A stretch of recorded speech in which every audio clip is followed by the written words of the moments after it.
All right, everybody.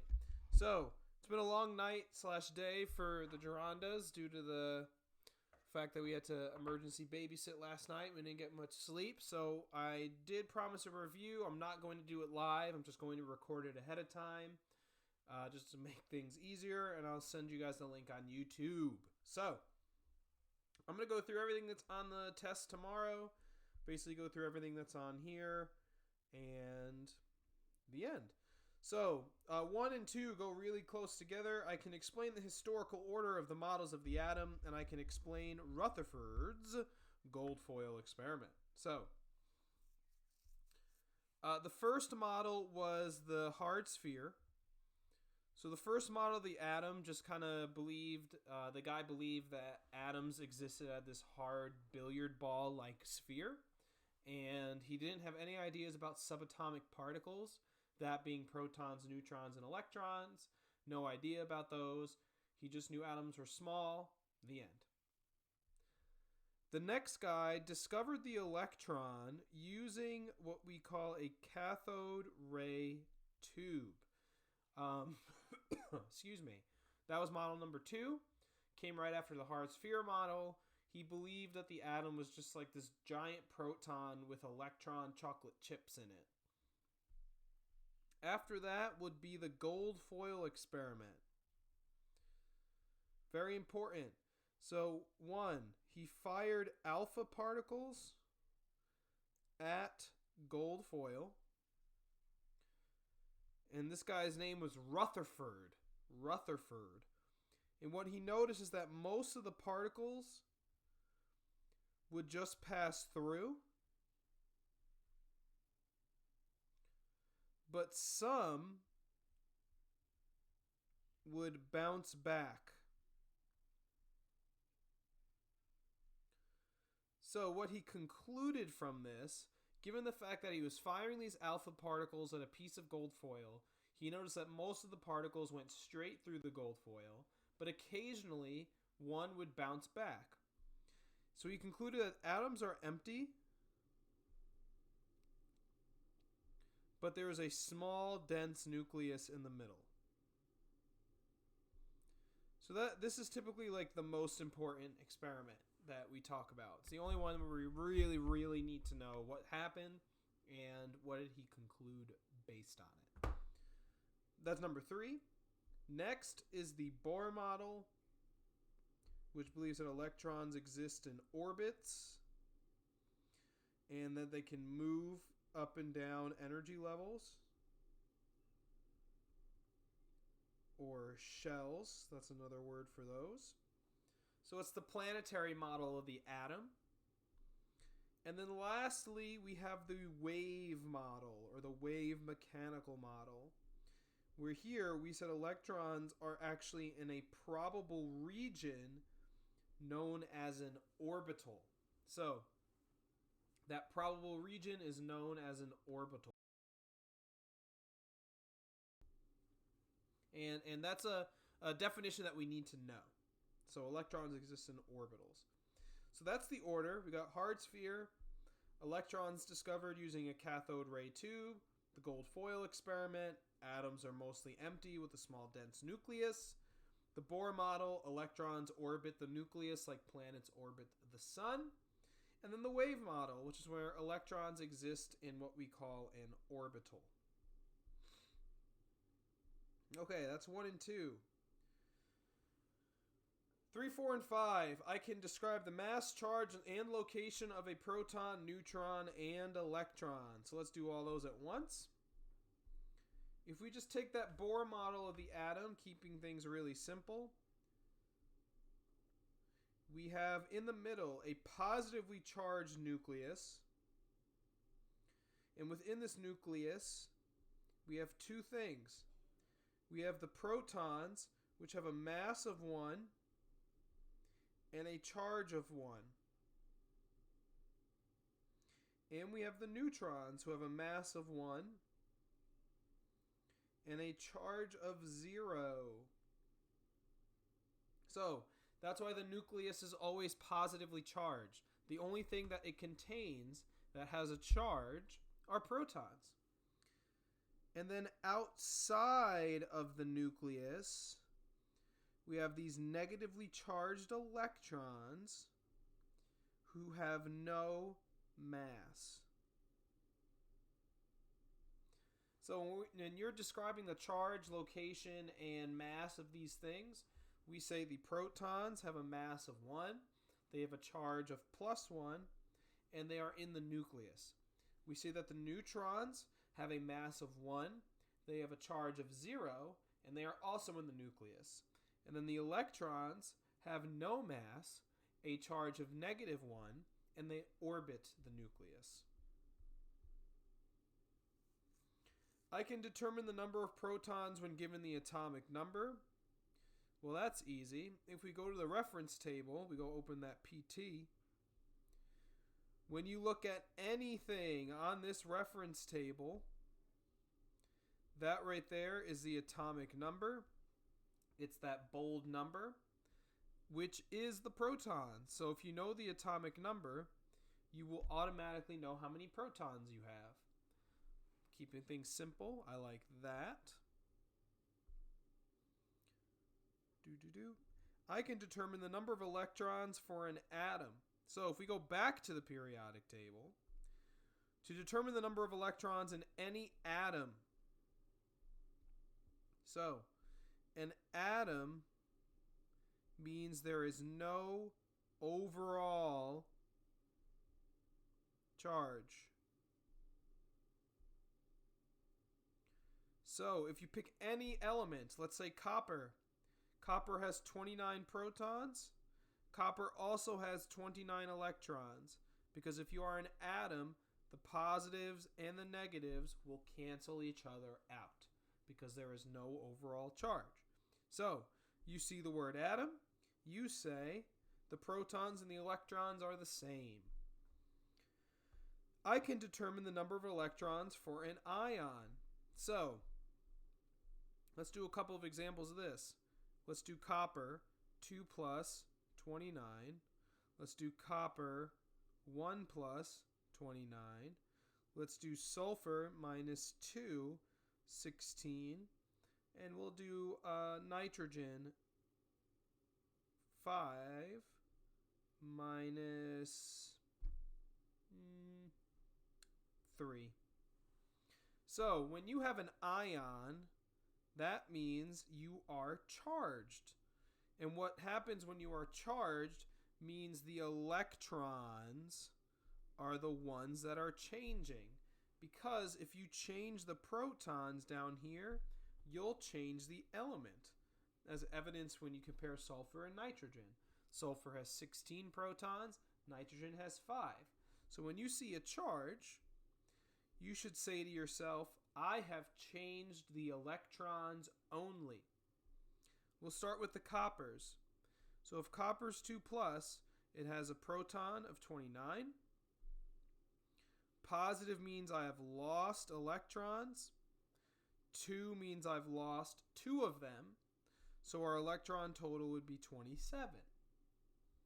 Because electrons are negative and protons are positive, when you see 2 plus, you say I must have lost electrons because you cannot change the protons and still be copper.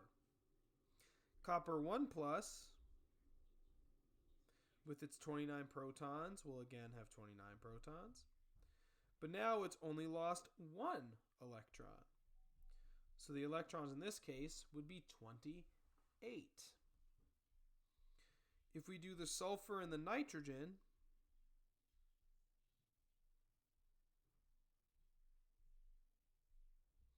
sulfur up here has 16 protons.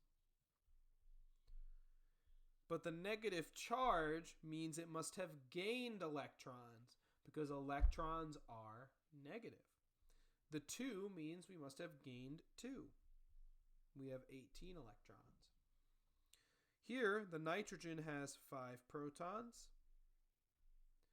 And we have a negative charge, so we must have gained electrons. And 3 means we have gained 3. So when you have an ion, you just have to be careful about the charge.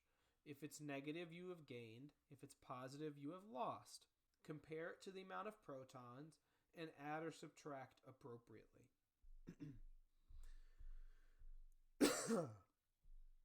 I can determine the number of neutrons for an atom. So, there are a lot of ways to do this. What you will not do is use the mass given on the periodic table. This number will not tell you the neutrons. You cannot get that by looking at the periodic table because it's a decimal. It is an average mass. And since it's an average mass, you cannot tell me on average how many neutrons it has. You should tell me a whole number. So there's two different ways you'll be able to figure out how many neutrons an element has. If it's written like this, the top left number is known as the mass number. And to get the neutrons, you quite simply take that mass number and subtract the protons, and you will get the neutrons. Because the mass number is a combination of protons and neutrons. So in this case, 12 minus 6 will be 6 neutrons. If that mass number was 13, then you would do 13 minus 6 to get the number of neutrons.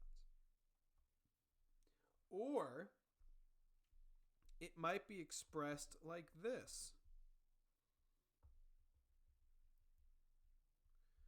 Sometimes the mass number is expressed as a dash, in which case you will have to go to the periodic table for carbon and find out how many protons it has from the periodic table, and then you can do your subtraction.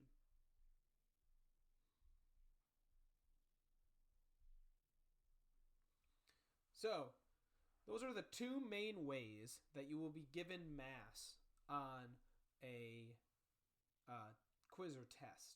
It will always be in the form of a dash or in this notation, which we call isotope notation. Okay, I can determine the nuclear charge of an atom. We kind of talked about that already. Nuclear charge is simply the charge of the nucleus, and the charge of the nucleus is the same as the number of protons. So when you see nuclear charge, that's just a fancy word for how many protons does this element have. Once you know how many protons it has, you can determine the nuclear charge.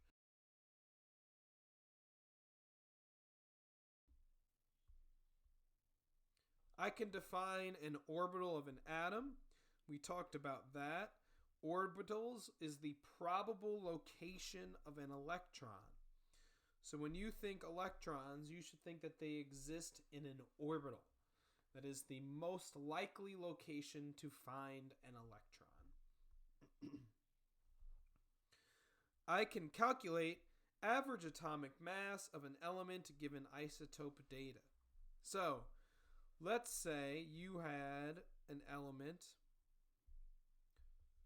one weighed 50, one weighed 52, and you know that the element version that weighs 50, this occurs 60% of the time, and the element that weighs 52 occurs 40% of the time.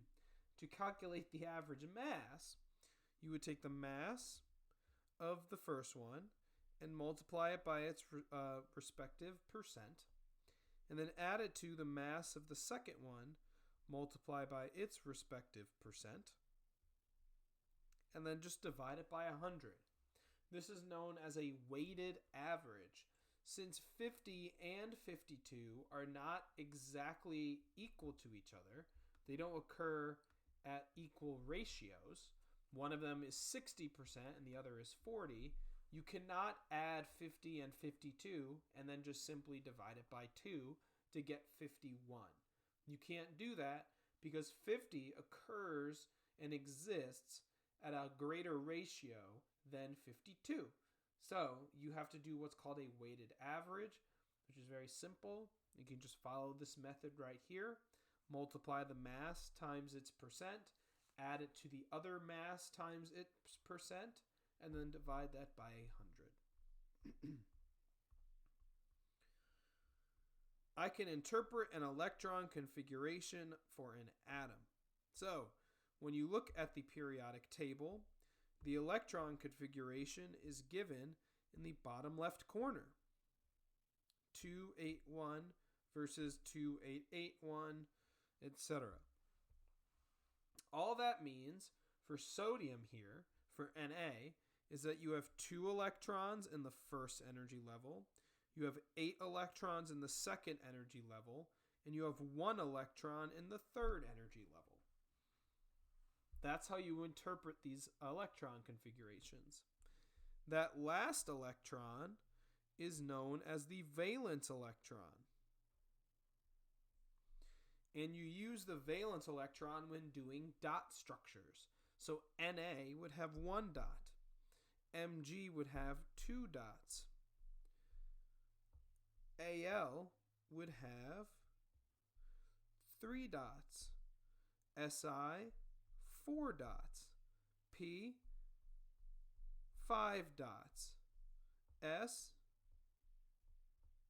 6. Cl, 7. And Ar would have all 8. So each number represents the amount of electrons, and each dash represents those electrons going to a higher energy level.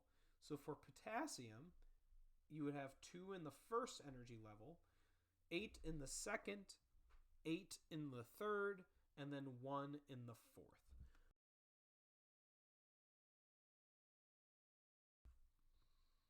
Okay, I can determine the valence electrons for an atom. We just talked about that.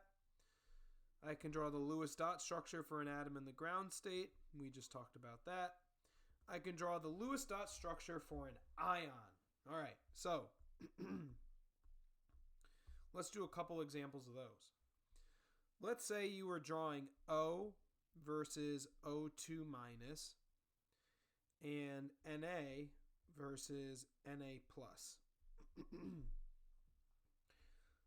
I'll write their electron configurations down here. So, O has 6 dots. O2 minus means it has gained 2 electrons. Now, you don't have to draw it as X's, but I like to show them as X's so that we have an understanding that those were not there originally. They came from the fact that O is now an ion. Those 2 electrons were gained from someone. Na has 1 valence electron.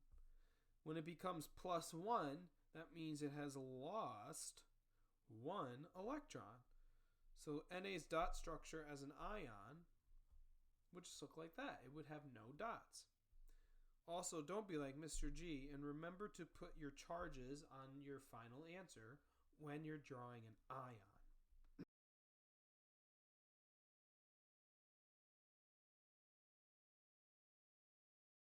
Okay. I can distinguish a ground state from an excited state electron configuration. So, let's say you were potassium, who is 2881. How it exists on the periodic table is known as the ground state. It is the normal electron configuration for potassium. Excited means you are going to take your electron and you're just going to move it up an energy level. So you're going to take one of these electrons out of that energy level and just move it up to another energy level.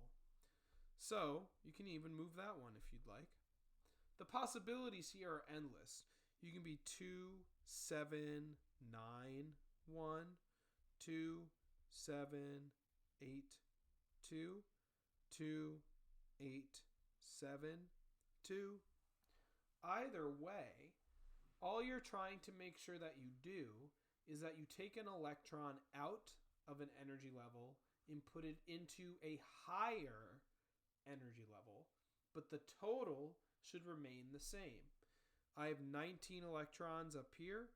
8 plus 2 is 10, plus 8 is 18, plus 1 is 19, and the total for all of these ones down here is also 19. So your total should remain the same. And that's a good way to check that you did it correctly, is making sure that total is the same. I think we've gotten pretty good at these.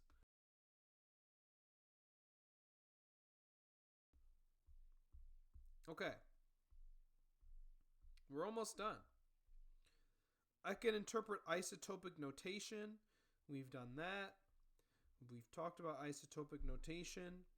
Spectral lines. The easiest way to explain the spectral lines is that electrons move from the excited state to the ground state.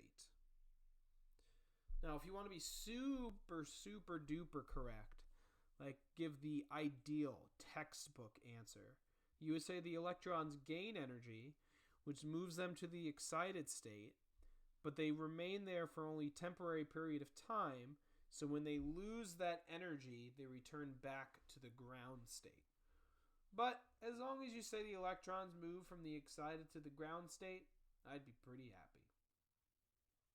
All right, these last three we're going to do at the same time.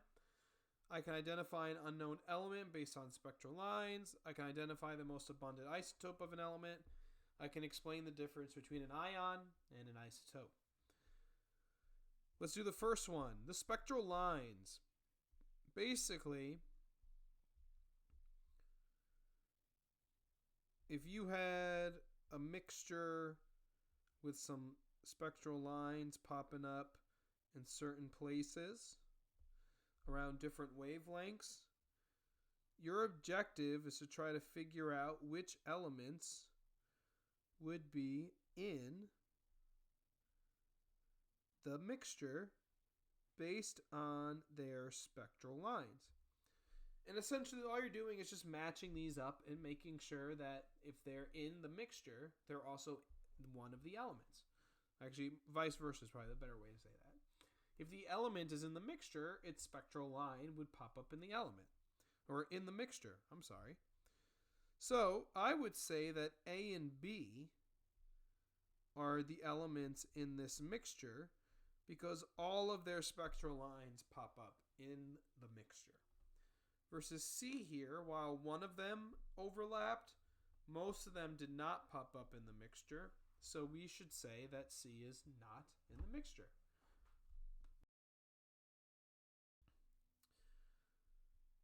Next, I remember we had to do an ion versus isotope. What was the other one? Ion versus isotope and most abundant isotope. So we'll do that first. We'll go back to our original example. X50 at 60%. X52 at 40%. You should be able to predict with relative certainty where the average mass of this would be. And since 50 exists in the greatest amount, the average mass should be closer to 50 than it is to 52. Now, the same is true if you look at, let's say, carbon on the periodic table, whose average atomic mass is 12.011. If I were to tell you that the three isotopes of carbon were 12, 13, and 14, you should not need the percents to be able to predict that the most abundant mass is 12 because the average mass is closest to the number 12. And it's as simple as that. Last but not least, ions versus isotopes.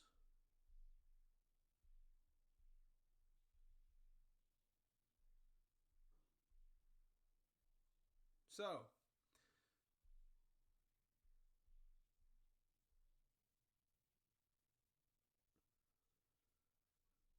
sorry, O is 8, Mr. G. So, when you're comparing these top two, we would say those are isotopes. And they are isotopes because their protons remain the same, but their mass is changing. And if their mass is changing, that means your neutrons are changing. But the bottom two, we would say are they're not ions. They're not both ions, but this we would say is an ion of oxygen because the mass didn't change. Obviously, the protons didn't change, but the charge changed. And when the charge changes, that means the electrons change. So the key difference between an isotope and an ion is in an isotope, the mass changes, which means it's a neutron change. The protons remain the same.